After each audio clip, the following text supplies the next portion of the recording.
ಧಾರವಾಡದಲ್ಲಿ ತ್ಯಾಜ್ಯ ನಿರ್ವಹಣೆ ಕುರಿತು ಸಭೆ ನಡೆಸಲಾಯಿತು. ನಿವೃತ್ತ ನ್ಯಾಯಾಧೀಶರು ಹಾಗೂ ಉಪಲೋಕಾಯುಕ್ತರು ಆಗಿರುವ ಸುಭಾಷ್ ಆಡಿರವರು ಧಾರವಾಡದ ಜಿಲ್ಲಾ ಪಂಚಾಯಿತಿ ಸಭಾಂಗಣದಲ್ಲಿ ಸಭೆ ನಡೆಸಿದರು. ಈ ಸಂದರ್ಭದಲ್ಲಿ ಘನತ್ಯಾಜ್ಯ, ಪ್ಲಾಸ್ಟಿಕ್ ತ್ಯಾಜ್ಯ, ಕಟ್ಟಡ ತ್ಯಾಜ್ಯ ಹಾಗೂ ವೈದ್ಯಕೀಯ ತ್ಯಾಜ್ಯ ನಿರ್ವಹಣೆ ಕುರಿತು ಚರ್ಚೆ ನಡೆಸಲಾಯಿತು. ಈ ಸಂದರ್ಭದಲ್ಲಿ ಪ್ಲಾಸ್ಟಿಕ್ ತಡೆಗಟ್ಟುವಲ್ಲಿ ಏನು ಕ್ರಮ ಕೈಗೊಳ್ಳಲಾಗಿದೆ ಎಂದು ನ್ಯಾಯಾಧೀಶರಿಂದ ತರಾಟೆ ತೆಗೆದುಕೊಂಡರು.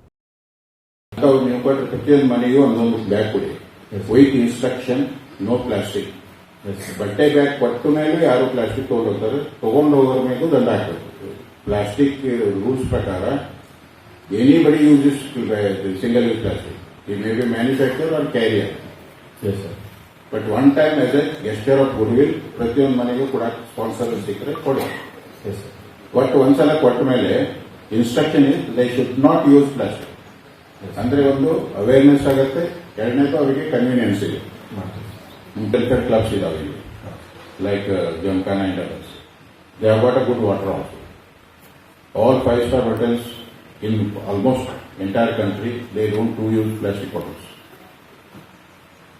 And there are social clubs in Kalagur, as far as possible, prevent the plastic bottles. So, my mind is the reduction of plastic.